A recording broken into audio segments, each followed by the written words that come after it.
Using our bezel as our gauge, because of course that's going to be, the width is going to be from here to here. Looks like this is laying in just about right now. And the way I approached it is I just flattened the edges down. Now I'll go ahead and round everything off again and bring it back to its to the design I had earlier. So I've cut the first piece in gold and gotten my pattern set up. And now I've scribed my second cut in gold, and we're going to do 3 more cuts. No, 2 more. Okay, so we've cut our 3 patterns, and you can see I've kept them as close as possible as to not waste any gold.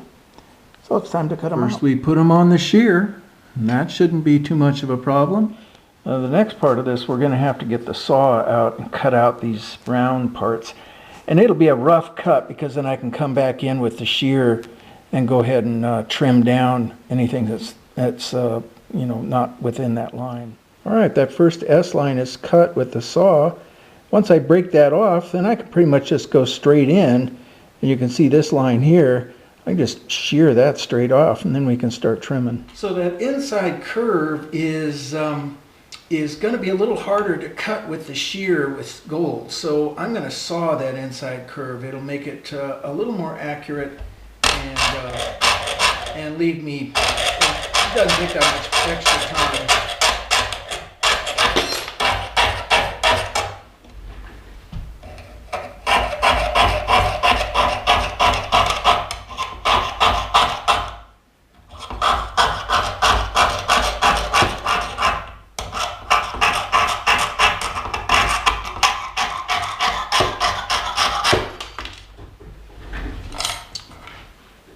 There's our first cut. Okay, so those inside radiuses are cut. Now we'll go ahead and go around the outside and just trim off the excess real quick, like.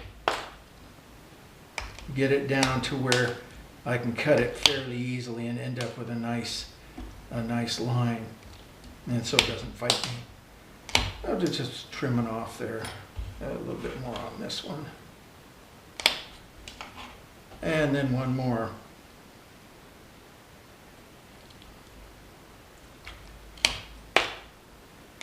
Not really going around any turns or anything like that. There we go. There's the third one.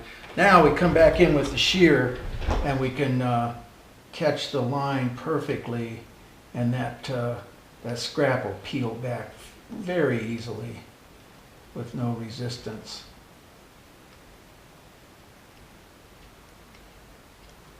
And almost there. Little nibble at a time. I always like to work at the inside edge of the shears, because that's the strongest place. You got the most leverage. There's that. Okay, we'll do 2 more. Okay, there's 4 of them. Now just kind of go in on the outside edges and just clean them up a little bit. The shear is very accurate, but it doesn't give a real nice finish, and we want to create that, you know, no jagged edges or little corners from the shear. Just helps it out a little bit.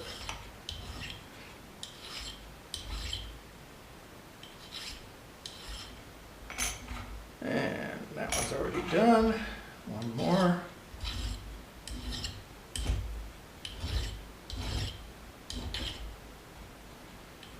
Great.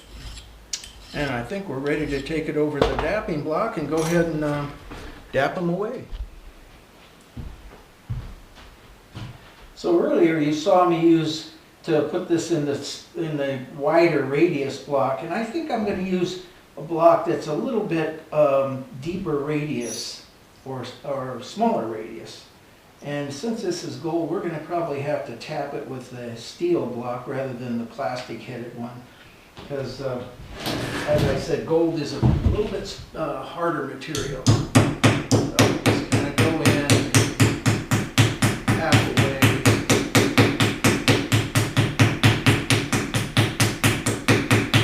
Trying not to smash the edges, because if you smash the edges, of course you lose your shape.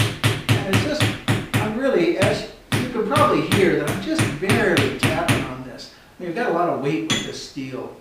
I And there's the piece there. You can see that it's got a bunch of little dings in it from the steel part, but those come right out. Let me do a little bit more.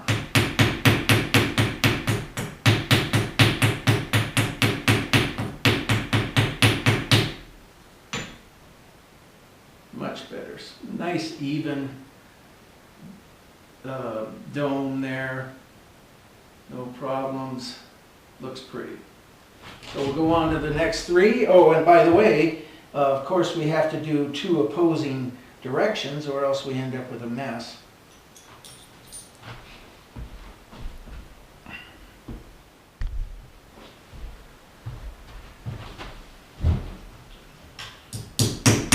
Alright, we're working on the last one here. And you just might be wondering where in the heck this guy came up with all these really big dapping blocks, because you really don't see them too often. And it turns out that I made them out in my little machine shop out there. So, and also, you know, shameless self-promotion, I sell them. So look up my address on this video and you can order one if you like.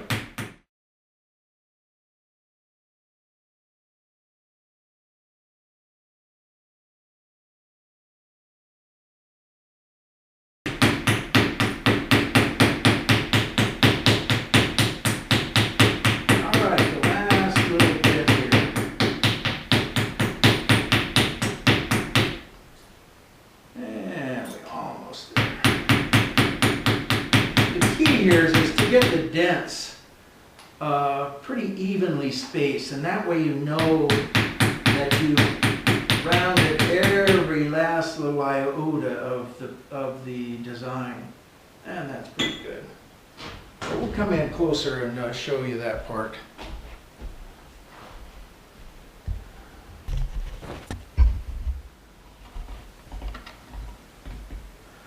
I'm going to try to get a reflection off of this. There we go. You can see all of those little dents, and they're really even, fairly evenly spaced. There are no blank spaces in there. And what you get out of that is this nice curve, and that's really what you want from the dapping block. Okay, so we've got 4 of these, and we need to put them together. And this is going to be the contact edge right here.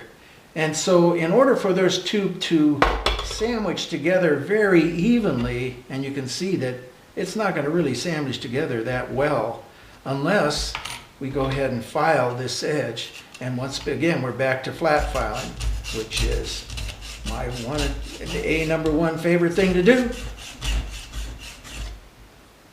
So I just go in and clean up the edge so that I have a nice flat surface to work from. And then when both of these pieces go together, they have a nice even space for the solder to take. Okay, we're almost there. I'm not sure if you can see that. Okay, you can kind of see the edge has got a real nice flat surface to it. And so those contacting edges will make the solder take much smoother. So the one downside about flat filing, especially really close filings like this, is you end up wearing your fingers away. But you know, it's not bad. I get to wear off some of the dirt, and you know, my hands look a little bit better. So there, it's nice and cleaned up. We'll do the other 3. So we've gone in and carefully placed these 4 or 5 chips of solder underneath on the inside of the connection of the 2 pieces. And what will happen is as I heat it up, those little pieces of solder will melt and flow out towards the edge of the piece itself. I've got them sitting up on a little nut here just to keep them level, and you can kind of see that they're nice and level. The point is lining up evenly, and we'll go ahead and get started soldering.